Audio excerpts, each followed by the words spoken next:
तो hello guys, स्वागत है आप सभी का हमारे आज के इस नए वीडियो में, जहां हम राष्ट्रीय आय यानी नेशनल इनकम के बारे में पढ़ने वाले हैं। तो नेशनल इनकम क्या होता है, ये जानना आप लोग के लिए बहुत ज़रूरी है। एक नेशनल इनकम जो होता है वो किसी देश का इनकम होता है। ठीक है, तो आज हम लोग यही देखने वाले हैं। तो मैं जो कि रमेश सिंह बुक को स्टार्ट किया हूँ, आज हम रमेश सिंह के पेज नंबर 12 जो कि एक परिचय वाला अध्याय है, यहाँ से हम स्टार्ट कर रहे हैं। ऑलरेडी हम रमेश सिंह के 3 को क्लास कर लिए हैं। अगर आप लोग नहीं देखे हैं तो हमारे जो चैनल है, यूट्यूब चैनल, वहाँ से जाकर आप देख सकते हैं। तो चलिए आज हम स्टार्ट करते हैं। कहाँ से? राष्ट्रीय आय यानी नेशनल इनकम से। अगर आप इसका कंप्लीट पीडीएफ अगर चाहते हैं, किसका? इस बुक का, तो हमारे टेलीग्राम चैनल टारगेट 801 क्लासेस से जाकर डाउनलोड कर लीजिए। ठीक है, तो चलिए आगे बढ़ते हैं।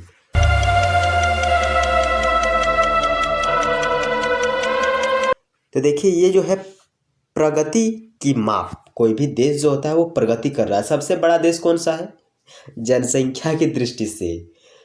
तो चाइना को पछाड़कर भारत बन गया है। अगर हम बोले कि सबसे धनी देश कौन सा है, तो आपका उत्तर क्या होगा?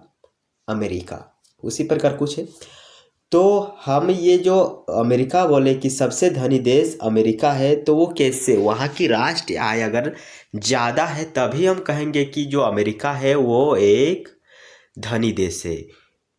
तो प्रगति की माप विशेषज्ञों के लिए एक चुनौती भरा रहा। जो विशेषज्ञ थे उन्होंने मापने की कोशिश की कि किसी देश की प्रगति को कैसे मापें। 1934 में अमेरिकी अर्थशास्त्री साइमन कुजनेट, कौन? साइमन कुजनेट ने 1934 में सकल घरेलू उत्पादन, आप जानते हैं सकल यानी होता है जीडीपी यानी ग्रोस डोमेस्टिक प्रोडक्ट। तो सकल घरेलू उत्पादन की अवधारणा प्रस्तावित करने के पहले ही आय को किसी देश की प्रगति के संकेतक के रूप में इस्तेमाल किया जा चुका था।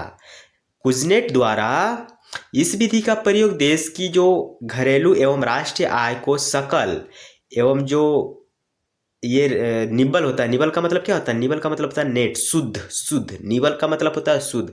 देखिए, ग्रोस का मतलब होता है क्या? सभी। यानी एक आदमी जो अमेरिका में है, जापान में है, वो अगर वहाँ पर भी वो रोजगार करके भारत में पैसा भेज रहा है तो उसको हम ग्रोस यानी जीडीपी, ग्रोस नेशनल प्रोडक्ट, इसमें शामिल करते हैं। अगर सिर्फ इंडिया जो कि हमारा भारत है, उस भारत के अंदर ही अगर वो रोजगार कर रहा है तो उसको हम क्या कहेंगे? उसको हम नेट में इंक्लूड करते हैं यानी शुद्ध में। एनडीपी यानी नेट डोमेस्टिक प्रोडक्ट। क्या? एनडीपी का मतलब क्या होता है? Net domestic product. तो सकल एवं निबल रूपों में माप करते हुए 4 स्पष्ट अवधारणाओं, कौन कौन से 4 अवधारणा दी? लेकिन ये 4 अवधारणा दिया किसने? यह 4 अवधारणा दिया है साइमन कुजनेट ने, जो कि अमेरिकी अर्थशास्त्री था। तो भाई देखिए, हम ना अभी इसी प्रकार लाइन बाय लाइन आप लोग को खोल कर पढ़ाने वाले हैं। अगर आप लोग को अच्छा लगे तो ज़रूर लाइक कर दीजिएगा। और मैं ये बुक का कंप्लीट जो क्लासेस है यूट्यूब पर फ्री ऑफ कॉस्ट पढ़ाऊँगा, तो चैनल को सब्सक्राइब भी कर लीजिएगा। जब मैं वीडियो अपलोड करूँ आप तक नोटिफिकेशन पहुंच जाएगा। ठीक है, तो देखिए, ये जो 4 अवधारणा है, इसमें से पहला है जीडीपी, एनडीपी और जीएनपी और एनएनपी। तो ये सब हम नीचे यानी आगे चलिए हम लोग अभी पढ़ेंगे। नीचे मतलब पीडीएफ के नीचे हो जाता है, और आगे मतलब वीडियो के आगे हम देखेंगे। तो ये 4 अवधारणाओं का एक मिनट, हाँ ठीक है। अब 4 अवधारणाओं का विकास किया गया। इसकी एक संक्षिप्त चर्चा नीचे दी गई है। ठीक है, तो सबसे पहले देखिए हमको पढ़ना क्या है? GDP, gross domestic product. GDP का मतलब होता है ग्रोस डोमेस्टिक प्रोडक्ट। हिंदी में कहे तो सकल घरेलू उत्पादन। देखिए, मानचित्र का जरूरत नहीं है, इस बुक में इतना क्लियर बताया गया है, इतना स्पष्ट बताया गया है। अगर आपके पास इस बुक का अगर पीडीएफ भी होगा ना, तो आप लोग इकोनॉमिक्स को एकदम हवा जैसे पढ़ लोगे। तो इसीलिए बोलता हूँ, आप इसका पीडीएफ हमारे टेलीग्राम चैनल टारगेट 801 क्लासेस से जाकर डाउनलोड कर लीजिएगा, ठीक है। तो सकल घरेलू उत्पादन किसी भी अर्थव्यवस्था में एक वर्ष मतलब एक वर्ष 365 दिन, एक वर्ष मतलब 365 दिन में उत्पादित सभी वस्तुओं और सेवाओं का अंतिम मौद्रिक मूल्य है, ठीक है। अंतिम, जैसे कि ये हमारे पास जो मोबाइल है, जो आपके हाथ में भी मोबाइल है, इस मोबाइल में कौन कौन से चीज़ लगा हुआ है, एक डिस्प्ले लगा हुआ है, एक बैटरी लगा हुआ है, एक कैमरा लगा हुआ है। इस सब को अगर हम ऐड कर लेते हैं और इसका अगर हम मूल्य बताते हैं कि ये हमारा 7,000 का मोबाइल है, तो इसको हम जीडीपी में इंक्लूड करते हैं। ऐसा नहीं कि मोबाइल दुकानदार हमें कहेगा कि ये जो डिस्प्ले है ये है 2,000 का, कैमरा है 500 का, तो इस प्रकार नहीं, ये पूरा होल यानी अंतिम मौद्रिक मूल्य को हम बताते हैं कि इसको पूरा को ऐड करने के बाद इसका मूल्य कितना होता है। तो उसी प्रकार जितना भी उत्पाद है, जैसे वैसलिन हो गया, अभी हम जो वैसलिन का यूज़ करते हैं वो वैसलिन हो गया, ठंडा के दिन में वैसलिन का यूज़ किया जाता है। उसके बाद जो हम कपड़ा पहनते हैं तो उसमें सिलाई का भी खर्चा आ जाता है, और उसका जो कॉटन का भी खर्चा आ जाता है, सिलने वाला का भी कुछ पैसा दिया जाता है। तो ये सब चीज़ों को ऐड करके हम फाइनली एक शर्ट का दाम को तय करते हैं, ठीक है। तो भारत के लिए जो ये एक वर्ष होता है, ये एक वर्ष जो होता है ये होता है 1 अप्रैल से 31 मार्च तक। यह भारत का वित्तीय वर्ष भी है, आप लोग को पता होगा अगर आप लोग यूपीएससी की तैयारी कर रहे हैं तो ये जो भारत का वित्तीय वर्ष कब से कब तक होता है पढ़ लीजिएगा, याद कर लीजिएगा, बहुत इंपॉर्टेंट है, 1 अप्रैल से लेकर 31 मार्च तक। तो जीडीपी का जो आकलन है ये राष्ट्रीय निजी उपभोग, सकल निवेश, सरकारी एवं जो व्यापार शेष होता है उसके योगफल द्वारा भी किया जाता है, ठीक है। व्यापार शेष का मतलब क्या होता है? व्यापार शेष का मतलब होता है आयात और निर्यात। आयात का मतलब क्या होता है? आयात का मतलब होता है ये हमारा मान लीजिए भारत है, तो अगर भारत से कोई चीज़ सामान अगर भारत से विदेशों से अगर यहाँ है, मान लीजिए ये है अमेरिका, तो अमेरिका से अगर कोई सामान भारत में आ रहा है तो इसको हम लोग बोलेंगे आयात। अगर भारत से अमेरिका जा रहा है तो इसको हम लोग क्या कहेंगे? निर्यात, ठीक है। जैसे कि आप लोग को पता था जो ईस्ट इंडिया कंपनी था वो यहाँ के संसाधनों को यूज़ करके अपने जो देश था ब्रिटेन वहाँ पर ले जाया जाता था, यानी उसका क्या किया जाता था? यहाँ से निर्यात किया जाता था, और वहाँ पर बना या जो सामान होता है बना बनाया सामान, वहाँ कारखाने जो होते थे उससे सामान को बनाकर यहाँ पर आयात किया जाता था। आयात यानी लाया जाता था, ठीक है। तो याद रखिएगा, इंपोर्ट एक्सपोर्ट से आप इजीली समझ सकते हैं। तो इन का मतलब क्या होता है? इंपोर्ट, IN से इंपोर्ट और EX से एक्सपोर्ट। तो एग्जिट मतलब EX मतलब एग्जिस्ट, मैंने सॉरी उच्चारण नहीं हो रहा है। तो एग्जिस्ट का मतलब क्या होता है? निकलना। तो एक्सपोर्ट का मतलब होता है अपने देश से निकला गया कोई सामान, और इन का मतलब क्या होता है? आना। 1 मिनट सॉरी, हाँ। तो इनपोर्ट का मतलब क्या होता है? आना, कोई सामान हमारे देश में आ रहा है, ठीक है। तो इस विधि में जो यह विधि है ये देश के बाहर उत्पादित आयातों का व्यय तथा देश में निर्मित उन सभी वस्तुओं एवं सेवाओं का मूल्य जुड़ा होता है जिन्हें देश में नहीं बेचा गया है, ठीक है। याद कर लीजिएगा, GDP ग्रॉस डोमेस्टिक प्रोडक्ट बहुत ही इंपॉर्टेंट है। अब चलिए हम देखते हैं कि इस दृष्टिकोण में इस्तेमाल किए गए पदों को समझना आवश्यक है। अर्थव्यवस्था और वाणिज्य में जो ग्रोस शब्द का मतलब होता है, ग्रोस का मतलब क्या होता है? इसका मतलब गणित आप लोग पढ़े हैं तो गणित में जो कुल का मतलब होता है वही यहाँ ग्रोस का मतलब है। देखिए यहाँ कितना साफ लिखा, अर्थव्यवस्था और वाणिज्य में ग्रोस का मतलब वही होता है जो गणित में कुल का मतलब होता है। डोमेस्टिक का मतलब देश और इसकी पूंजी से होने वाले आर्थिक गतिविधि है, ठीक है। और जो प्रोडक्ट बच गया, प्रोडक्ट मतलब कोई भी उत्पाद। तो प्रोडक्ट का जो मतलब होता है ये होता है वस्तु और सेवा से होता है, जिसका जबकि फाइनल का मतलब है किसी भी उत्पाद में अब वैल्यू एडिशन का मौका नहीं है, यानी उसमें अब किसी भी तरह का उसमें हम खर्चा नहीं करेंगे। ठीक है भाई, ठीक है, याद कर लीजिएगा इतना। तो जीडीपी आप लोग समझ गए जीडीपी क्या होता है। अब जीडीपी के विभिन्न उपयोग, हम जीडीपी का उपयोग कहाँ करते हैं हम लोग। तो जीडीपी बहुत चीज़ मतलब बहुत जगह हम लोग सुनते हैं कि भाई जीडीपी, भारत का जीडीपी इतना है, अमेरिका का जीडीपी इतना। तो जीडीपी का उपयोग कहाँ किया जाता है, तो कोई चीज़ का उपयोग है तभी ना वो इतना फेमस हुआ, पॉपुलर हुआ। तो देखिए ये जो जीडीपी है, एक नंबर पे आप नज़र थोड़ा रखिएगा अच्छा से। तो ये जो जीडीपी है, जीडीपी में होने वाले वार्षिक प्रतिशत परिवर्तन ही किसी अर्थव्यवस्था की वृद्धि दर है। ठीक है, अगर जीडीपी में वृद्धि हो रहा है तो उस देश का जो अर्थव्यवस्था है वो भी वृद्धि कर रहा है। उदाहरण नीचे दिया गया है कि उदाहरण के लिए किसी देश की जो जीडीपी है वो 107 रुपया है और यह बीते साल से, यानी मान लीजिए अभी 2024 चल रहा है, तो 2023 से यह 7 रुपये ज़्यादा है। कितना रुपये ज़्यादा है? 7 रुपये ज़्यादा है। 2023 में यह 100 था और 2024 में यह 107 हो गया। जब किसी देश की अर्थव्यवस्था को ग्रोइंग इकोनॉमी कहते हैं तो इसका मतलब यह होता है कि देश की जो आय है यह परिणात्मक रूप से बढ़ रही है। किस रूप से बढ़ रही है? परिणात्मक रूप से बढ़ रही है। यह परिणात्मक दृष्टिकोण है, यह क्वांटिटेटिव, याद रखिएगा, क्वालिटिव और क्वांटिटेटिव दृष्टिकोण है। इसका आकार देश की आंतरिक शक्ति का पता, माने इससे मतलब जो जीडीपी होता है इससे क्या चलता है कि एक देश का आंतरिक शक्ति कैसा है। अगर आपके पॉकेट में पैसा है तो आपके पास शक्ति ज़्यादा ही रहेगा, अगर आपके पास पैसा नहीं है तो आपके पास कोई शक्ति नहीं रहेगा। अगर उसी प्रकार अगर किसी देश के सामने या देश के पास अगर ज़्यादा जीडीपी है तो उसका आंतरिक शक्ति, उसके पास बहुत ज़्यादा शक्ति। अमेरिका से कोई क्यों नहीं लड़ता है? क्योंकि उसके पास बहुत धन है, उसका जीडीपी बहुत अच्छा है। ठीक है, इसीलिए अमेरिका से सब डरता है। भारत से काहे नहीं डरता? क्योंकि इसका जीडीपी उतना अच्छा नहीं है।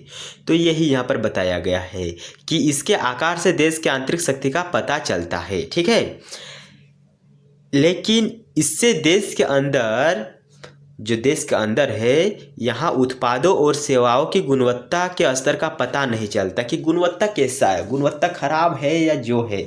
आपके पॉकेट में पैसा है तो क्या हुआ, क्या आप खाना खा रहे हैं भरपेट? वो देखिए।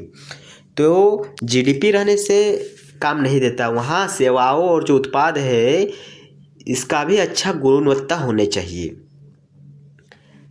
विश्व की अर्थव्यवस्थाओं के तुलनात्मक अध्ययन में यह एक आम तौर पर इस्तेमाल किए जाने वाला क्या है?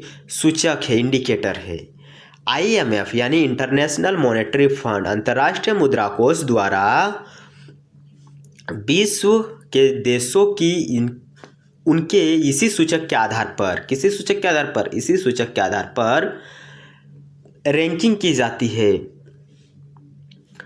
पहले इस रैंकिंग में विश्व के देशों के जीडीपी यानी ग्रॉस डोमेस्टिक प्रोडक्ट को अमेरिकी डॉलर में संबंधित मुद्रा में प्रचलित विनिमय दर पर शामिल किया जाता था, लेकिन वर्ष 1990 में इसे क्रय शक्ति तुल्य यानी परचेसिंग पावर पैरिटी के आधार पर भी किया जाने लगा।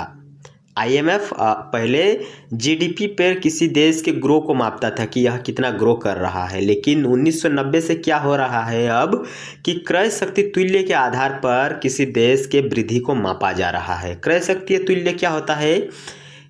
ये रहा एक, मान लीजिए एक बाल्टी है ना, बाल्टी है जो आपके घर में बाल्टी है, उसमें आप सामान खरीदिए। मान लीजिए उसमें आप एक चॉकलेट खरीदिए, एक टूथपेस्ट खरीदिए, टूथपेस्ट मतलब कोलगेट है ना, उसके बाद हो गया आप 1 किलो चावल खरीदिए। ये सब इंडियन करेंसी में आपको खरीदना है। तो इस प्रकार आप इंडियन करेंसी में वो सभी सामान खरीदिए, उसका लिस्ट बनाइए और फिर अमेरिका में उसी डॉल को लेकर चल जाइए, बाल्टी को लेकर चल जाइए और वही सब चीज़ों को खरीदने का प्रयास कीजिए। देखिए कि उतना ही रुपया में, जितना रुपया आप भारत में खर्च किए, क्या उतना ही रुपया में यह बाल्टी भरता है कि नहीं। ठीक है, अगर भर जाता है तो समझिए जो इंडिया और अमेरिका के करेंसी का वैल्यू है वो समान है। अगर नहीं भर रहा है तो समझिए कि अमेरिका की करेंसी अच्छा खासा वैल्यू वाला है, वहाँ पर ज़्यादा मतलब ज़्यादा खर्च करने पर कम सामान हमें मिलता है। तो इसको हम क्रय शक्ति तुल्य को हम नीचे अच्छा से समझेंगे। तो इसको हम परचेसिंग पावर पैरिटी कहते हैं। देखिए इसका आगे पी है, इसके आगे बीपी है, इसका आगे भी पी है, तीनों के आगे क्या है, पीपीपी है।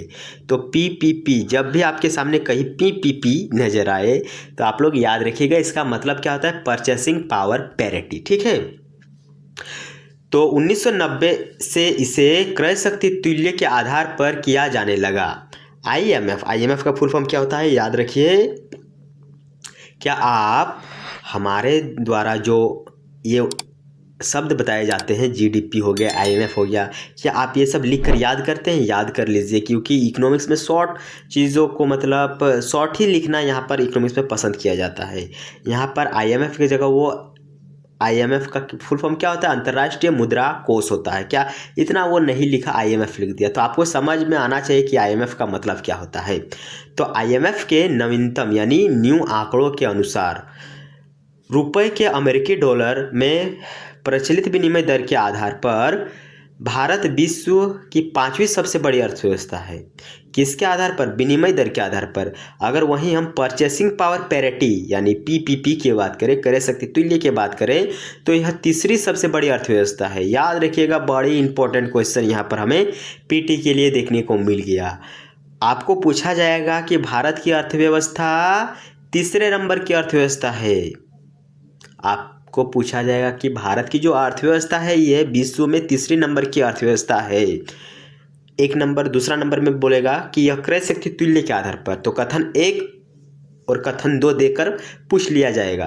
तो आपको बताना है कि कथन ए और कथन 2 दोनों सही है और कथन जो 2 है ये कथन 1 की सही पुष्टि करता है। ऐसा ही यूपीएससी में क्वेश्चन पूछा जाता है ना। जी हाँ, तो क्रय शक्ति तुल्य के आधार पर, क्रय शक्ति तुल्य के आधार पर जो भारत की अर्थव्यवस्था है ये दुनिया की तीसरी सबसे बड़ी अर्थव्यवस्था है। वही विनिमय दर की बात करें तो विनिमय दर के आधार पर भारत की अर्थव्यवस्था 5वीं सबसे बड़ी अर्थव्यवस्था है। ये नवीनतम आंकड़ा है 2022 का। यह आंकड़ा कौन जारी करता है, आईएमएफ। एकदम एक एक लाइन खोल के मैं पढ़ाने वाला हूँ, कृपया आप वीडियो को शुरू से लेकर अंत तक जरूर देखिएगा। हम 1 घंटा का ही क्लास लेंगे, ठीक है। ये जो चीन है, चीन भारत का पड़ोसी देश, चीन एवं संयुक्त राष्ट्र अमेरिका। देखिए फिर यहाँ पर संयुक्त राष्ट्र अमेरिका का क्या आपको फुल फॉर्म मालूम है, यूएसए। तो चीन एवं संयुक्त राष्ट्र अमेरिका के बाद किसका किसका नंबर आता है, किसका नंबर आता है, भारत का क्रय शक्ति तुल्य के आधार पर, परचेसिंग पावर पैरिटी के आधार पर, ठीक है। अब हम लोग जीडीपी पढ़ लिए, अब हम लोग पढ़ेंगे क्या, एनडीपी। तो देखिए ये जीडीपी, एनडीपी, एनएनपी ये सब कौन दिया था, 4 गो हमें बताया था, 4 गो बताया था साइमन कुजनेट ने। कब बताया था, एकदम मस्त लिंक करके पढ़ना है, 1934 में। 1934 ने साइमन कुजनेट ने यह बताया था कि किसी भी देश की जो प्रगति, इसको मापने के लिए जीडीपी, एनडीपी, एनएनपी ये सब चीज़ों का उपयोग किया जाता है। यह अमेरिकी के एक मस्त फेमस अर्थशास्त्री थे। तो अब हम लोग देखेंगे क्या, एनडीपी। एनडीपी का मतलब क्या होता है, एन का मतलब हम लोग पहले समझ लिए कि एन का मतलब होता है नेट, और नेट का मतलब होता है शुद्ध, एकदम शुद्ध, फ्रेश। तो शुद्ध घरेलू उत्पादन, नेट डोमेस्टिक प्रोडक्ट। याद रखिएगा, आपको आगे शॉर्ट फॉर्म ही पूछा जाएगा एनडीपी। किसी भी अर्थव्यवस्था की वह जीडीपी जिसमें 1 वर्ष के दौरान होने वाली घिसावट यानी डेप्रिसिएशन को घटाकर प्राप्त किया जाता है। समझें, समझ गए, नहीं समझें, अच्छा ठीक है समझा देते हैं। आप कभी भी फ्लिपकार्ट पर मोबाइल सर्च किए होंगे मान लीजिए आज कोई न्यू मोबाइल लॉन्च हुआ, तो वो मोबाइल आप देखते हैं जाकर और ख़रीदने का प्रयास करते हैं, तो वहाँ पर नीचे लिखा हुआ रहता है कि आपका जो ये मोबाइल है, जिस मोबाइल में आप देख रहे हैं, इस मोबाइल का दाम अभी लगभग 5,000 रुपया है। आप लोगों ने तो ख़रीदे था यह मोबाइल 10,000 रुपया में, 10,000 रुपया में ख़रीदा था, लेकिन अभी इसका दाम कितना है? 5,000। वो कौन बता रहा है? वो बता रहा है फ्लिपकार्ट वाला। अगर आप न्यू मोबाइल ख़रीदना चाहते हैं तो आपको 5,000 रुपया कम ही लगेगा, क्योंकि ये जो है फ्लिपकार्ट है, ये इस मोबाइल की घिसावट को माप लिया कि यह मोबाइल इतना साल हो गया है, इसकी घिसावट के आधार पर इसका अभी मूल्य हो रहा है 5,000 रुपया।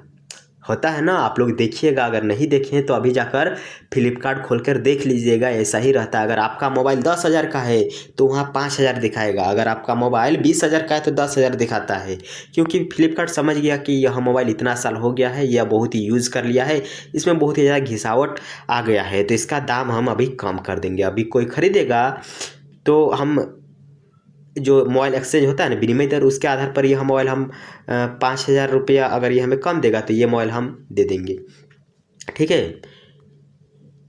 तो ये डेप्रिसिएशन को घटाकर प्राप्त किया जाता है क्या? एनडीपी। तो देखिए एनडीपी का फॉर्मूला क्या होता है, हम लोग ने देखा क्या, जीडीपी बराबर क्या होता है, जीडीपी। हम लोग जीडीपी देखें, एनडीपी एनडीपी एनडीपी एनडीपी, तो जीडीपी बराबर एनडीपी नहीं होता है। क्या होता है? अगर हम जीडीपी में, जो जीडीपी है, इसको अच्छा से लिखते हैं, जो जीडीपी है, इसमें अगर हम घिसावट को अगर हम घटा देते हैं, घिसावट अगर जितना वो सामान घिसा उसको घटा देते हैं, तो हमारे सामने क्या आ जाता है? एनडीपी आ जाता है। एनडीपी का मतलब नेट यानी शुद्ध, ठीक है। तो ये भी लिखा हुआ है नीचे ही, इसी बुक में लिखा हुआ है। तो देखिए वस्तुतः यह जीडीपी का शुद्ध रूप है। जीडीपी का शुद्ध रूप को ही हम क्या कहते हैं? एनडीपी कहते हैं। उदाहरणतः वास्तव में जिन संसाधनों द्वारा उत्पादन किया जाता है, उपयोग के दौरान उसके मूल्य में क्या आ जाती है? कमी आ जाती है। इसका मतलब उस सामान, जो वह सामान है, उसके घिसने या टूटने फूटने से होता है। घिसावट की दर कौन निर्धारित करता है? अगर कोई सामान घिस गया है, टूट गया है, तो इसका निर्धारण कौन करता है? इसका निर्धारण करता है सरकार। सरकार का जो केंद्रीय वाणिज्य एवं उद्योग मंत्रालय होता है, यह तय करता है कि इस सामान की घिसावट के बाद इसका नया मूल्य क्या रहेगा। यह एक सूची जारी करता है। कौन? सरकार एक सूची जारी करता है। उस सूची में, सूची का मतलब क्या होता है? लिस्ट जारी करता है कि इस सामान का इतना, इस सामान का इतना, इस सामान का इतना घिसावट के बाद दाम रहने वाला है। इसके मुताबिक विभिन्न उत्पादों में होने वाली घिसावट की जो दर है वो तय होती है। उदाहरण के लिए भारत में रिहायशी, जो शहरी इलाका है, रिहायशी निवासों की जो सालाना घिसावट 1% है, यानी एक साल अगर आप कोई अभी मकान बनाइए तो उस मकान का एक साल, अगर आप 100 रुपया खर्चा करके एक मकान बनाए, तो एक साल बाद उस जो मकान है उसका दाम हो जाएगा 99 रुपया, ठीक है। तो 1% होता है सालाना, एक साल में 1% उसका घिसावट होता है। वहीं जो बिजली से चलने वाले पंखे हैं, जो आपके घर में पंखा होता है, उसका जो घिसावट है वो 10% की कमी होती है। अर्थव्यवस्था में घिसावट के प्रयोग का यही एक तरीका है। दूसरे प्रकार में इसका प्रयोग जो बाह्य क्षेत्र है, एक्सटर्नल सेक्टर से होता है, जब घरेलू मुद्रा विदेशी मुद्रा के विपरीत रूप से प्रभावित होती है। विदेशी विनिमय बाजार में एक ऐसा बाजार है, विदेशी विनिमय बाजार क्या है? जहाँ एक देश के करेंसी का दूसरे देश के करेंसी से आदान प्रदान होता है, ठीक है। इसको भी हम समझने वाले हैं मस्त तरीके से। बाज़ार आप लोग देखते हैं जहाँ पर वस्तु एवं सामानों का क्रय बिक्री होता है। हम लोग जाकर कोई सामान खरीदते हैं और जो पैसा कमाना चाहता है वो आकर सामान को वहाँ बेचता है। तो उसी प्रकार विदेशी का मतलब होता है क्या? फॉरेन एक्सचेंज मार्केट, जहाँ पर पैसा का आदान प्रदान होता है। अगर आपको डॉलर चाहिए तो आप डॉलर ले जाइए, अगर आपको येन चाहिए तो येन ले जाइए। तो इसी प्रकार होता है उस बाज़ार में। तो विदेशी विनिमय बाजार में अगर घरेलू मुद्रा का मूल्य विदेशी मुद्रा, देखिए वही लिखा हुआ है, घरेलू मुद्रा यानी हमारे जो इंडियन करेंसी उसका मूल्य विदेशी मुद्रा यानी अमेरिका का डॉलर के सामने कम होता है तो उसे घरेलू मुद्रा की घिसावट कहते हैं। ठीक है, समझिए ज़रा यहाँ पर क्या कहना चाहता है। यहाँ पर कह रहा है कि अगर डॉलर के तुलना में हमारा जो रुपया है ये कम है तो हम सोचेंगे क्या कि जो हमारा रुपया है यह ज़्यादा घिसा हुआ है। ठीक है, अगर किसी देश की मुद्रा हमारे घरेलू मुद्रा से कम है तो इसका मतलब होता है कि हमारी जो घरेलू मुद्रा है ये ज़्यादा घिसा हुआ है, एक साल में बहुत ही ज़्यादा घिस गया है। घरेलू मुद्रा के मूल्य में जो कमी है, ह्रास का मतलब क्या होता है, कमी, तो इसके संदर्भ में इसकी गणना की जाती है। तो हम लोगों ने पीछे क्या देखा था, एक फॉर्मूला देखा था जहां एनडीपी बराबर क्या होता है, जीडीपी माइनस घिसावट। एक साल के दौरान जो घिसावट होता है उसको हम घिसावट में शामिल करते हैं। ये घिसावट कौन तय करता है, ये सरकार तय करता है, केंद्रीय वाणिज्य एवं उद्योग मंत्रालय।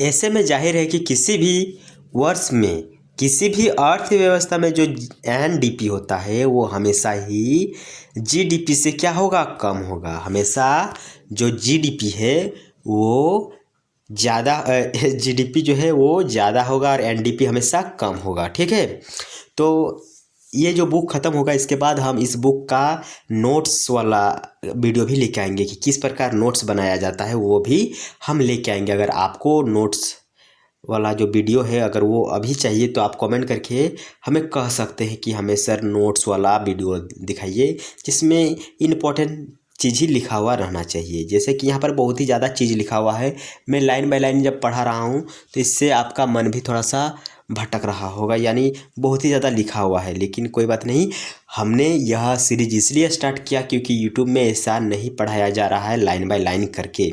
वहाँ पर इम्पोर्टेंट जो एक शब्द है जैसे कि यहाँ पर जीएनपी लिया गया है उसी को थोड़ा सा विस्तार में बता देता हो जाता।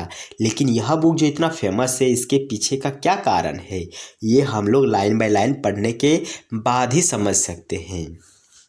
तो अभी हम लोगों ने क्या देखा कि जो जीडीपी होता है वो हमेशा ज़्यादा होता है किसके तुलना पे, एनडीपी के तुलना पे। एनडीपी के तुलना पे हमेशा ही जो जीडीपी है ये कम होता है। अब हम लोग देखते हैं क्या कि जो ये घिसावट है, जो घिसावट है एक साल के अंदर जो वस्तुएं सेवाएं घिस जाते हैं, तो घिसावट को शून्य करने का कोई तरीका नहीं है। क्या आपके पास जो मोबाइल है यह मोबाइल कभी पुराना नहीं होगा, क्या आप न्यू हमेशा रखने का प्रयास करेंगे, ऐसा नहीं होगा। लेकिन जितना हो सके आप इसको न्यू रखने का ही प्रयास कीजिएगा। आपको इसमें कवर लगाना पड़ेगा, स्क्रैच गार्ड लगाना पड़ेगा, तब यह न्यू जैसा रहेगा। ठीक है, लेकिन मानव समाज इसे कम से कम करने के लिए कई तरकीबें यानी नुस्खे निकाल चुके हैं। एनडीपी की संकल्पना के अलग अलग क्या है, प्रयोग हैं। ठीक, तो अब हम लोग इसको पढ़ने वाले हैं कि इसके अलग अलग क्या क्या प्रयोग है। हम लोगों ने जीडीपी का प्रयोग देखा कि जीडीपी से किसी देश की वृद्धि को हम माप सकते हैं। अब हम लोग देखेंगे क्या, अब हम लोग देखेंगे एनडीपी की जो प्रयोग है इसमें। तो किसी घरेलू उपयोग के लिए, किसी घरेलू उपयोग के लिए इसका उपयोग घिसावट के चलते होने वाले नुकसान को समझने के लिए किया जाता है कि एक साल में किसी भी चीज़ में कितना नुकसान हुआ, उसमें कितना ज़्यादा घिसावट हुआ।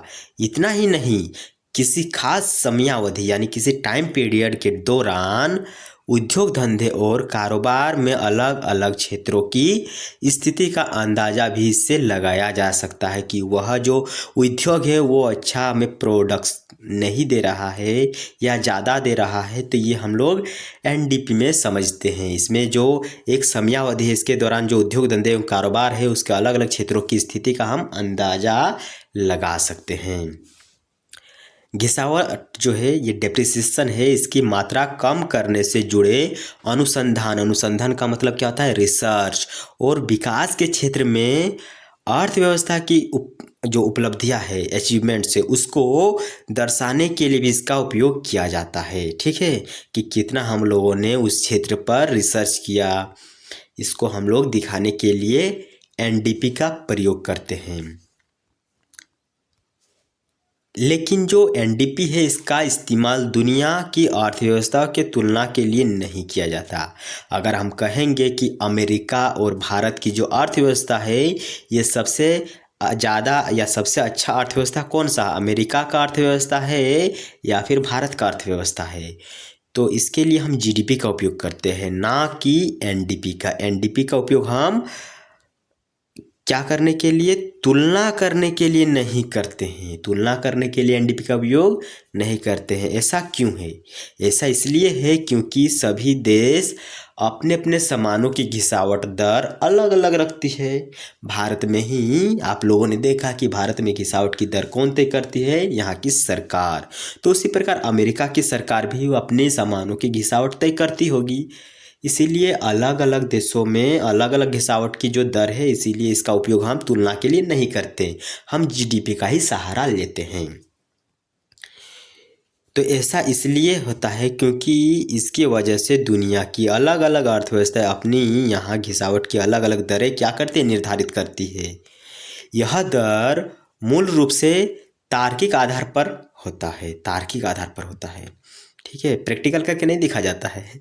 सरकारें वहाँ जो एस्टिमेट कर रही है कि इसका घिसावट इतना हुआ, मोबाइल का घिसावट इतना हुआ, तो ये वहाँ वो तार्किक अपने नॉलेज बेस पर तय कर रही है, वो प्रयोग नहीं न कर रही है आखिर हमारे घर में। उदाहरण के लिए भारत में मकान में होने वाली जो घिसावट है उसी को दर को ले लीजिए। मकान बनाने में हमें क्या क्या चाहिए, हमें चाहिए सीमेंट चाहिए, ईंट चाहिए, बालू चाहिए, लोहे की छड़ चाहिए इत्यादि का इस्तेमाल होता है। और यहाँ माना जाता है कि ये आने वाले 100 साल तक चलेंगे। जो मकान है आपके घर का वो कितना साल से है, मान लीजिए 100 साल से, मान लीजिए अभी 50 साल हुआ है और 50 साल अभी और चलने वाला है, तो 100 साल तक चलेगा। लिहाजा यह घिसावट की दर 1% सालाना है। सालाना का मतलब 1 साल। हालांकि यह जरूरी नहीं है कि हर बार इसका फैसला तार्किकता के आधार पर ही हो।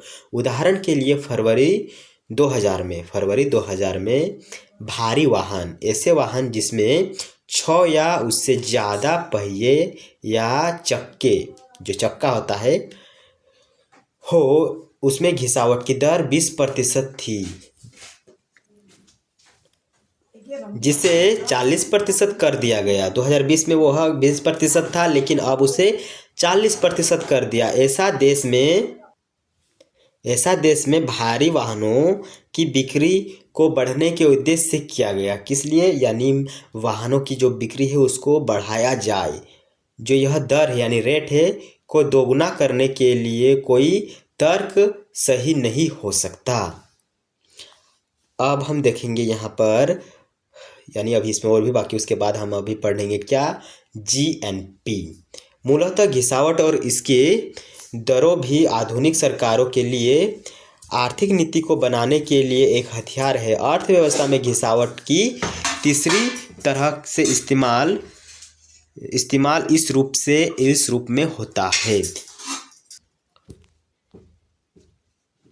तो अभी हम लोगों ने दो चीज़ देखा, जीडीपी, जीएनपी। अब हम लोग देखेंगे क्या, अब हम लोग पढ़ने वाले हैं जीएनपी। यानी जी का मतलब क्या होता है, ग्रोस। एन का मतलब क्या होता है, नेशनल, ग्रोस नेशनल प्रोडक्ट। क्या, ग्रोस नेशनल प्रोडक्ट, वही ना, सकल राष्ट्रीय उत्पाद। ठीक है,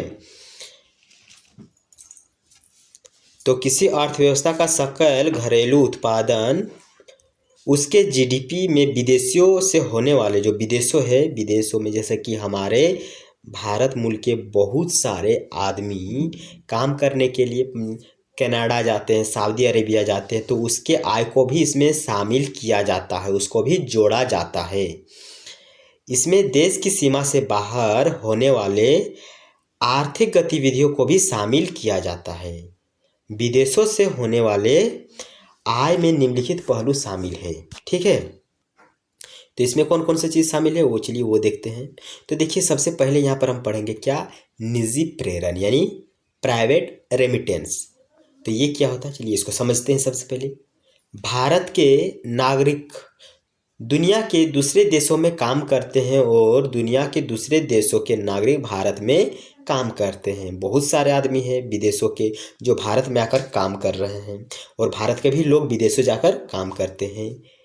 इन लोगों के निजी लेन देन से जो आमदनी होती है उसे निजी प्रेरण से होने वाले आमदनी कहते हैं। ठीक है, तो मान लीजिए ये एक आदमी है, मतलब ये अमेरिका है, ये भारत है, यहाँ का आदमी यहाँ काम कर रहा है, यहाँ का आदमी यहाँ काम कर रहा है। इसको काम करने के समय इसको 100 रुपया मिलता है, इसको 90 रुपया मिलता है। अगर इस दोनों का अंतर हम देखें तो अंतर कितना है, 10 रुपया है। तो यही 10 रुपया निजी प्रेरण हो गया। ठीक, भारत में इस मामले में हमेशा फायदे में रहा, क्योंकि बड़ी संख्या में जो भारतीय लोग हैं वो खाड़ी जो देश है, खाड़ी देश हो गया, अमेरिका हो गया और अन्य यूरोपीय देशों में काम करने के लिए जाते हैं। तो हमेशा ही भारत के लोग विदेशों में जाकर काम करते हैं, इसलिए भारत को निजी प्रेषण में यानी प्राइवेट रेमिटेंस में ज़्यादा फायदा होता है। ठीक है, विश्व बैंक के अनुसार वर्ष 2022 में भी भारत, जो ये भारत है, भारत हमारा प्यारा सा भारत, तो भारत निजी प्रेषण के मामले में विश्व का अग्रणी देश रहा। ठीक है, यानी 2022 में भी भारत में बहुत अच्छा खासा विदेशी धन भारत में आया। इन मामलों में जो मेक्सिको है, मेक्सिको आप लोगों को पता है अमेरिका के नीचे, यहाँ अगर हम यहाँ पर बनाने का प्रयास करें तो ये रहा उत्तर अमेरिका। तो उत्तर अमेरिका को हम 3 भाग में बांट दिए। ये रहा हमारा क्या, ये रहा हमारा कनाडा, जहाँ सबसे ज़्यादा पंजाबी लोग जाते हैं। उसके बाद बीच में रहता है कौन, अमेरिका, और नीचे है मेक्सिको। तो उत्तर अमेरिका जो है, उत्तर अमेरिका में आपको 3 ही देश देखने को मिलता है। तो हम लोग मैपिंग का भी क्लास मस्त ट्रिक के वाइज करने का प्रयास करेंगे क्या करेंगे। पहले ये ख़त्म होने दीजिए। अगर आपको चाहिए तो कमेंट कीजिए, जो जो आप कमेंट कीजिएगा वो सब मैं वीडियो प्रोवाइड करने का प्रयास करूंगा। तो ये जो मेक्सिको है, मेक्सिको जो कि हम लोग देखें कि मेक्सिको उत्तर अमेरिका का एक देश है। तो मेक्सिको एवं चीन का स्थान क्रमशः दूसरा एवं तीसरा रहा। तो भारत में सबसे ज़्यादा रेमिटेंस आता है, उसके बाद मेक्सिको में आता है, उसके बाद चीन में आता है। ठीक है, तो ये सब पीटी के लिए इंपॉर्टेंट है, याद रखिएगा।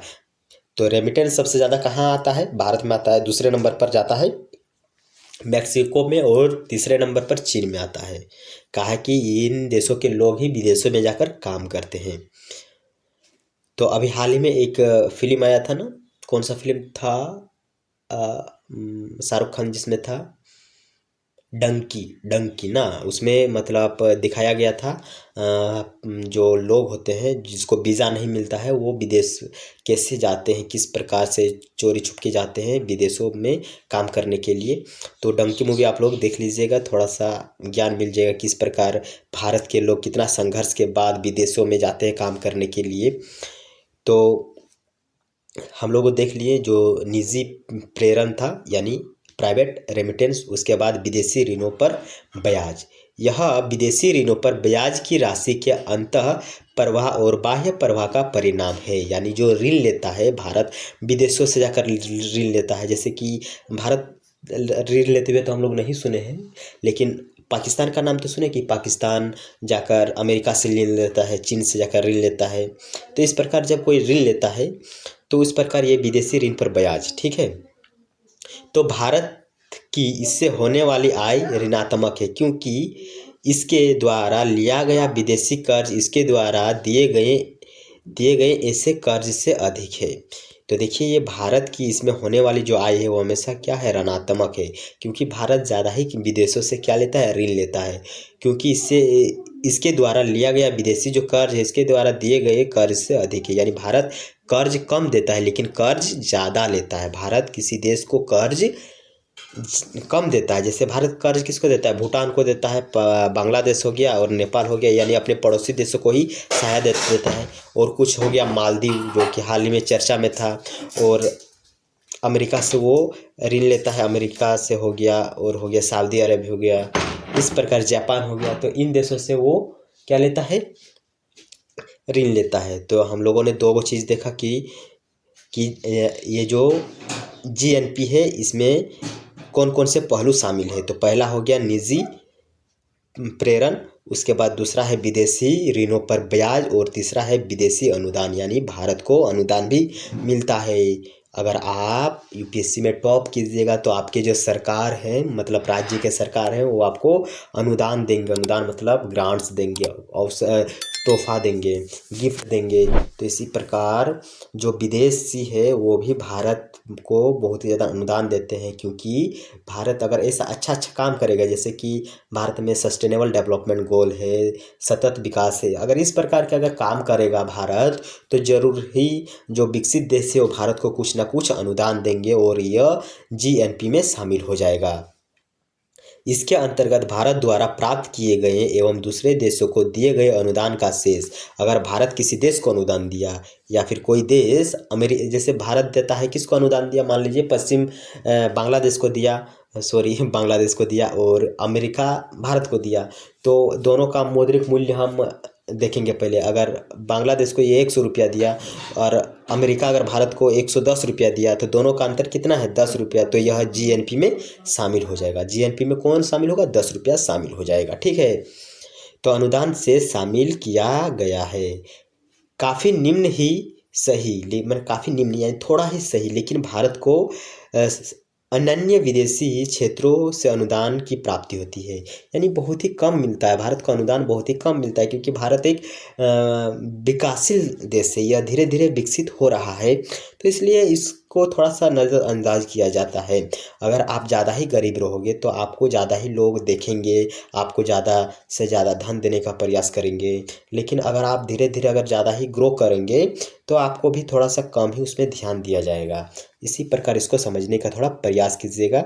तो हम लोगों ने जीएनपी समझ लिया। जीएनपी का फुल फॉर्म क्या होता है, याद रखिएगा, सकल राष्ट्रीय उत्पादन। जी का मतलब क्या होता है, ग्रोस नेशनल, आर पी से प्रोडक्ट होता है। ठीक है, तो भारत को बहुत ही कम अनुदान मिलता है। तो यूएनडीपी आप लोग जानते हैं, UNDP United Nation Development Programme एवं राष्ट्रों से भारत को अनुदान कहाँ से मिलता है, यूएनडीपी से मिलता है। ये एक संस्था है, यूनाइटेड नेशन डेवलपमेंट प्रोग्राम। क्या, यूनाइटेड नेशन डेवलपमेंट प्रोग्राम। और जो राष्ट्र मतलब कुछ देशों से भारत को अनुदान मिलता है, जो मूलतः भारतीय आधारों पर दी जाती है। वैश्वीकरण के प्रारंभ के बाद, वैश्वीकरण यानी ग्लोबलाइजेशन के प्रारंभ के बाद, तो प्रारंभ कब हुआ ग्लोबलाइजेशन, 1991 में, जब भारत में वित्तीय संकट आ गया था। और उस समय हमारे यहाँ वित्त मंत्री कौन था, मनमोहन सिंह। ठीक है, तो वैश्वीकरण के प्रारंभ के बाद भारत का अनुदान वे बढ़ता गया, यानी जैसे जब वैश्वीकरण का दौर आया उस समय से भारत में अनुदान देना बढ़ गया, और यह भारत की राजनयिक प्रक्रिया का एक अभिन्न अंग है, जो भारत के अंतर्राष्ट्रीय मंचों पर उच्च भूमिका यानी अच्छा प्रदर्शन अदा करने के प्रयासों से जुड़ा हुआ है। बहरहाल इन तीनों अलग अलग मदों से होने वाले आमदनी, कौन सा तीन हम लोगों ने देखा, पहला देखा प्राइवेट रेमिटेंस, दूसरा था कि जब कोई आदमी विदेशों में जाकर वो तो रेमिटेंस था ना। उसके बाद व्यापार था, और अंत में हम लोग तीसरा नंबर में क्या देखें कि ये अनुदान वाला ग्रांट्स ना, नहीं सॉरी 2 नंबर देखिए, हम लोग ये 3 को अलग अलग मत कौन सा था, पहला क्या था, हाँ, प्राइवेट रेमिटेंस, यानी जब कोई जाकर विदेशों में जाकर काम करता है और विदेश का आदमी भी भारत में आकर काम करता है, और जब दोनों के बीच का जो पैसा है अगर उसका डिवाइड में अंतर कुछ होता है तो उसको हम इसमें जीएनपी में शामिल कर लेते हैं। तीसरा हुआ जो ऋण हो गया, भारत किसी देश को ऋण देता है और कोई देश अमेरिका भारत को ऋण देता है, तो दोनों के ऋण के बीच में अगर कुछ अंतर है तो उसको भी हम इसमें शामिल कर लेते हैं। और तीसरे नंबर पर क्या हो गया, तीसरे नंबर पर हो गया ग्रांट्स, अनुदान, गिफ्ट। ठीक है, तो इसी प्रकार कनेक्ट करके हमें पढ़ना है, बहुत ही मज़ा आएगा।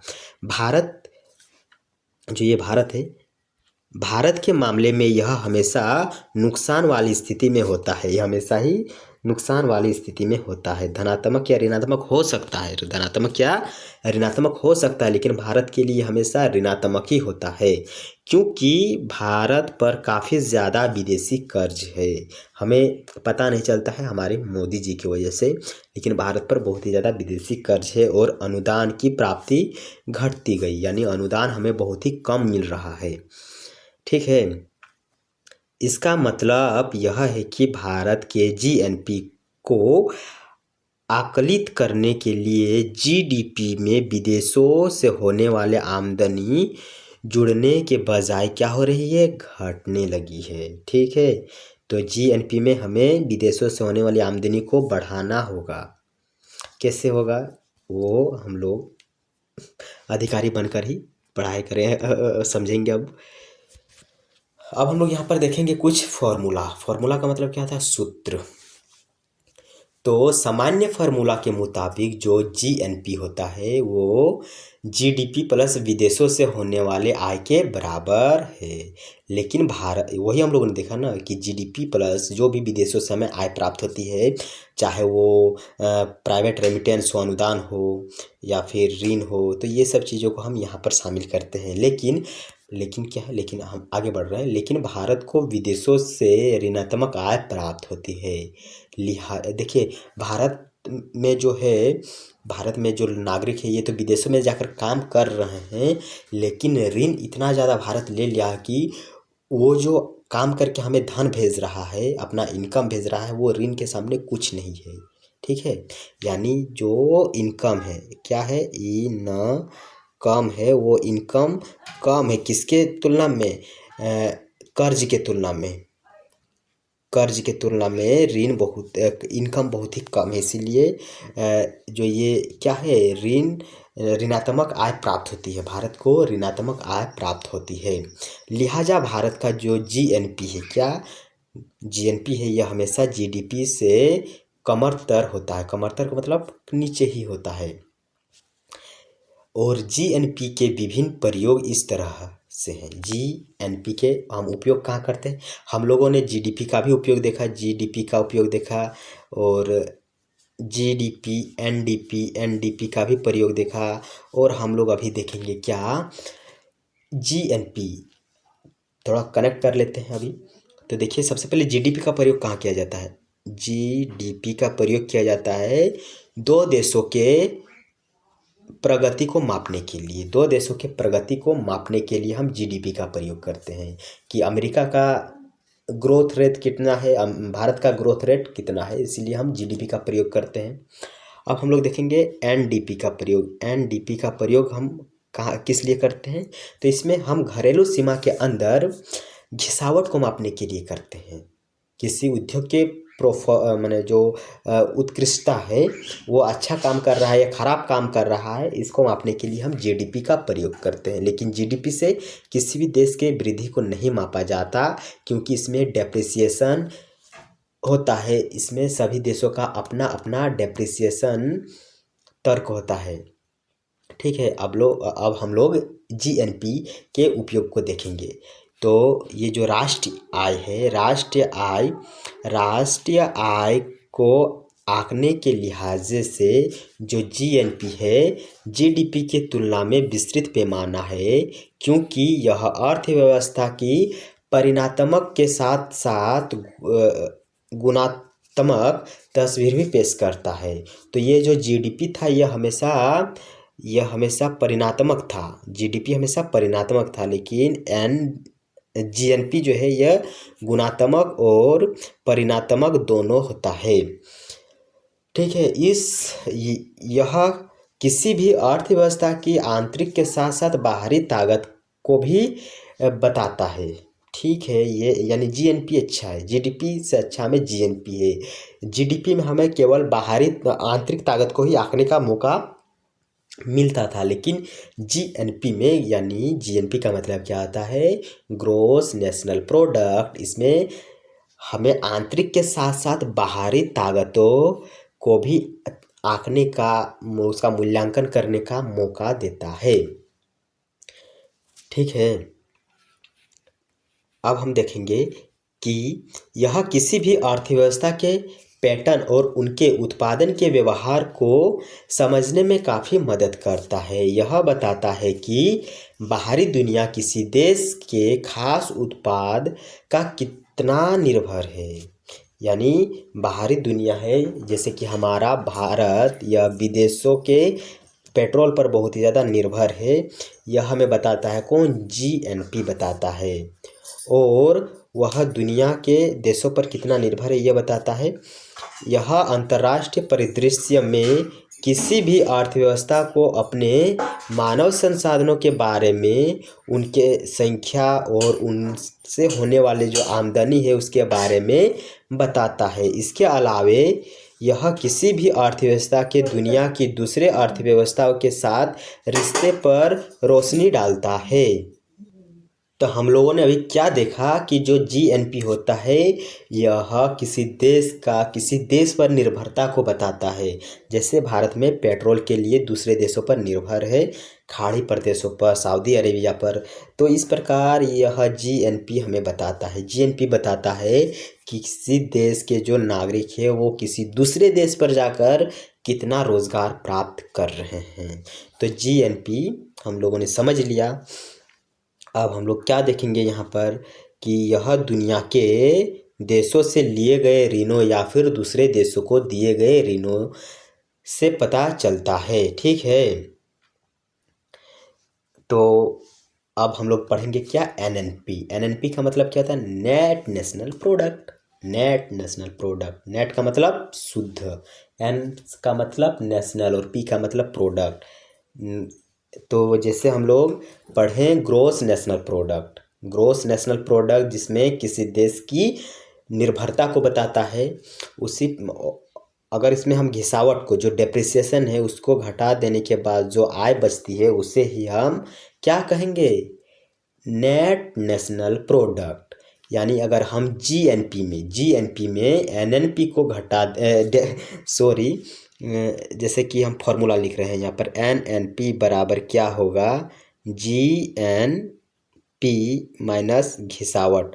किसी भी सामान की घिसावट को अगर हम इसमें घटा दें तो हमें क्या मिल जाएगा? हमें एनएनपी मिल जाएगा। तो घिसावट का मतलब क्या आता है? जो गंदा चीज़ है उसको हम हटा देंगे। ठीक है, तो यहाँ पर तो फॉर्मूला लिखा हुआ है। तो देखिए यही बुक बहुत ही इंपॉर्टेंट है भाई। आप लोगों के पास नहीं है तो पीडीएफ है, पीडीएफ से पढ़ लीजिए। फिलहाल आपका एग्ज़ाम बहुत ही नज़दीक है और इकोनॉमिक्स बहुत ही इंपॉर्टेंट है आपके पीटी को निकालने के लिए। ठीक है, यानी जो एनएनपी है को हमेशा इस तरह से हासिल कर सकते हैं। वाह। तो एनएनपी बराबर जीएनपी माइनस घिसावट, या फिर दो गो फॉर्मूला है। एनएनपी बराबर जीडीपी प्लस विदेशों से होने वाली आय माइनस घिसावट। दोनों में से कोई आप एक नहीं, दोनों याद कर लीजिएगा। बहुत ही कंफ्यूज कर देगा अगर आपके सामने आ जाएगा तो एनएनपी का हम उपयोग देख लेते हैं। हम जीएनपी के उपयोग देखें, अब एनएनपी के उपयोग देख लेते हैं। एनएनपी का उपयोग निर्भरता को बताता है। अब एनएनपी का उपयोग हमें क्या बताता है वो भी देख लेते हैं। तो यह किसी भी अर्थव्यवस्था की राष्ट्रीय आय है। किसी भी देश की क्या है? राष्ट्रीय आय है। अध्याय पी जो जीडीपी है, एनडीपी है या जीएनपी है, सभी राष्ट्रीय आय ही है, लेकिन इन्हें राष्ट्रीय आय के तौर पर नहीं लिखा जाता। इसे राष्ट्रीय आय के तौर पर नहीं लिखा जाता। यह किसी भी देश की राष्ट्रीय आय को आकलित करने का सबसे बेहतरीन तरीका है कि किसी देश का एकदम शुद्ध आय कितना है। तो उसके लिए हम नेट नेशनल प्रोडक्ट को मापते हैं। जब हम एनएनपी को देश के कुल आबादी से क्या देते हैं? भाग देते हैं। भाई देखिए कितना मस्त चीज़ है। हम लोगों ने सोचा था जो प्रति व्यक्ति आय है उसको जीडीपी से भाग देने पर हमें मिलता है, लेकिन यहाँ पर तो अच्छा मस्त दिया है। जब किसी देश की एनएनपी को उस देश की जनसंख्या से, आबादी से हम जब भाग देते हैं तो हमें क्या आता है? प्रति व्यक्ति आय आता है, हमारे सामने देखने को मिलता है। तो देखिए ये जो एनएनपी है, एनएनपी को जब हम उस देश के कुल आबादी से भाग देते हैं, डिवाइड करते हैं, तो हमें प्रति व्यक्ति आय मिलता है, पर कैपिटा इनकम। PCI का मतलब पर कैपिटा इनकम मिलता है। यह प्रति व्यक्ति सालाना आय होता है, यानी एक व्यक्ति जो है वो एक साल में उसका आय कितना है वो हमें बताता है, प्रति व्यक्ति आय। तो भारत का प्रति व्यक्ति आय कितना है, आप कमेंट करके बताना। ठीक है, भारत में प्रति व्यक्ति आय कितना है। यहाँ एक मूल बात पर यह भी ध्यान देने की ज़रूरत है, यहाँ पर मूल बात पर भी ध्यान देने की ज़रूरत है कि अलग अलग देशों में घिसावट की दर अलग अलग होती है। क्या होती है, अलग अलग होती है, जो कि हमने देखा है। इसमें जो घिसावट की दर है वो कौन तय करता है, यह तय करता है वहाँ के वाणिज्य एवं उद्योग मंत्रालय। मस्त भाई, एकदम मज़ा आ जाएगा पढ़ने के बाद आपको PDF, जिनकी उसकी राष्ट्रीय आय का प्रत्यक्ष प्रभाव पड़ता है। यानी अगर वह घिसावट की दर को कम करे या ज़्यादा करे तो उसके राष्ट्रीय आय पर प्रभाव पड़ेगा। क्या सही बात ना। अगर सरकार उसके घिसावट को बहुत ही कम रखे तो आय कम प्राप्त होगा, अगर घिसावट को बहुत ही ज़्यादा कर दे तो आय ज़्यादा प्राप्त होगा। तो वो डिपेंड करता है वहाँ के सरकार पर। वैसे राष्ट्रीय आय आकलित करने के लिए केंद्रीय सांख्यिकी संगठन यानी CSO यानी सेंट्रल स्टैटिस्टिक्स ऑर्गेनाइजेशन ने फरवरी 2015 में बस, एयर और मेथोलॉजी को संशोधित किया। इसका वर्णन आगे दिया गया है, तो इसका वर्णन आगे दिया गया है, तो हम आगे ही देखने का प्रयास करेंगे। तो चलिए, अभी हम लोगों ने क्या क्या देखा, हम लोग देख लेते हैं। सबसे पहले हम लोगों ने देखा क्या, तो सबसे पहले हम लोगों ने देखा GDP। क्या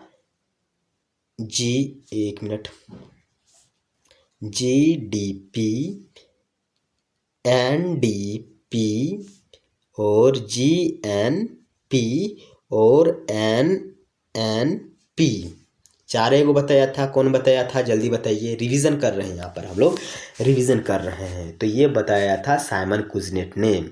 साइमन कुजनेट कहाँ का था, अमेरिका का था। अच्छा, साइमन कुजनेट ने ये जो चारों हमें बताया, GDP, NDP, GNP और NNP, ये कब बताया था, ये बताया था 1934 में। कब बताया था, 1934 में। अब बताइए GDP की विशेषता क्या थी। तो GDP की विशेषता यह था कि इसमें किसी भी देश की ग्रो को मापा जाता है GDP के माध्यम से। NDP में क्या मापा जाता है, NDP में क्या मापा जाता है, जल्दी बताइए। NDP में क्या मापा जाता है, इसमें देश के आंतरिक भाग में जितना भी ग्रो हो रहा है उसको हम लोग मापते हैं। GNP में क्या मापते हैं, जल्दी बताइए। इसमें किसी देश की दूसरे देश पर निर्भरता को हम मापते हैं कि भारत अन्य देशों के साथ किस प्रकार निर्भर है। उसके बाद NNP हो गया। NNP का विशेषता क्या है, इसका उपयोग क्या है, इसका इम्पोर्टेंस क्या है, जल्दी बताइए। तो NNP से हम प्रति व्यक्ति आय निकालते हैं। क्या निकालते हैं, प्रति व्यक्ति आय। जब किसी देश की NNP को उस देश के आबादी से, जनसंख्या से भाग देते हैं तो हमें NNP मिलता है। ठीक, तो हम लोगों ने ये सब चारों को मस्त समझ लिया हूँ। तो आज हम इतना ही रखते हैं। कल हम पढ़ेंगे क्या, राष्ट्र आय की लागत और मूल्य। कल हमें क्या पढ़ना है, राष्ट्र आय की लागत और मूल्य। तो आप चैनल को सब्सक्राइब कर लीजिएगा जब मैं वीडियो अपलोड करूँ। वैसे तो कल मैं अपलोड कर ही दूँगा, तो अपलोड करने के लिए मुझे मतलब जब मैं अपलोड कर दूंगा तो आपके पास पहुंचने के लिए कोई साधन तो होना चाहिए। मैं यूट्यूब में मान लीजिए अपलोड कर दिया, तो आपके तक कैसे पहुंचेगा, तो आपके तक यानी आप तक पहुंचने के लिए आपको सब्सक्राइब करना पड़ेगा। तभी मैं जब वीडियो को अपलोड करूं आपके मोबाइल में नोटिफिकेशन जाएगा, टुंग, तो आप जाकर उसमें टच कीजिएगा और हमारे वीडियो में आप जंप करके देखने लगेगा। ठीक है, तो कल हमको क्या पढ़ना है, राष्ट्र आय की लागत और मूल्य। क्या अभी जो मैंने आपको पढ़ाया ये आपको समझ में आया? जल्दी से कमेंट करके बताइए। लेकिन कमेंट करना आपको अनिवार्य है। आप ज़रूर बताइएगा कि आपको कैसा समझ में आया, आपको समझ में आया कि नहीं। ठीक है, तो यहाँ पर जो यूएनडीपी है मुझे छोड़ने का मन ही नहीं कर रहा है क्लास को, क्योंकि यह बुक इतना मस्त है। यह बुक बहुत ही इम्पोर्टेंट है। अगर आपके पास नहीं है तो खरीद लीजिए, खरीद लीजिए, क्योंकि आपको ऑफलाइन पढ़ने में और भी अच्छा लगेगा। अगर आप इसका थोड़ा सा प्रीव्यू देखना चाहते हैं कि इसका पेज किस तरह है, इसमें क्या क्या लिखा हुआ है, तो यहाँ तो हम पढ़ाई दिए हैं। अगर आपको और भी अच्छा से इसको पढ़ना है तो पीडीएफ को डाउनलोड कर लीजिए, जो कि पीडीएफ आपको मिलेगा कहाँ पर, हमारे Telegram channel target air 01 classes से जाकर डाउनलोड कर लीजिए। मैं वहाँ पर ऑलरेडी कंप्लीट बुक का पीडीएफ अपलोड कर दिया हूँ। पता है कि आप लोग इस बुक को बहुत ही पसंद करते हैं, तो आप लोग जाकर वहाँ से डाउनलोड कर लीजिए और चैनल को सब्सक्राइब कर दीजिए। ठीक है, मिलते हैं कल आपसे।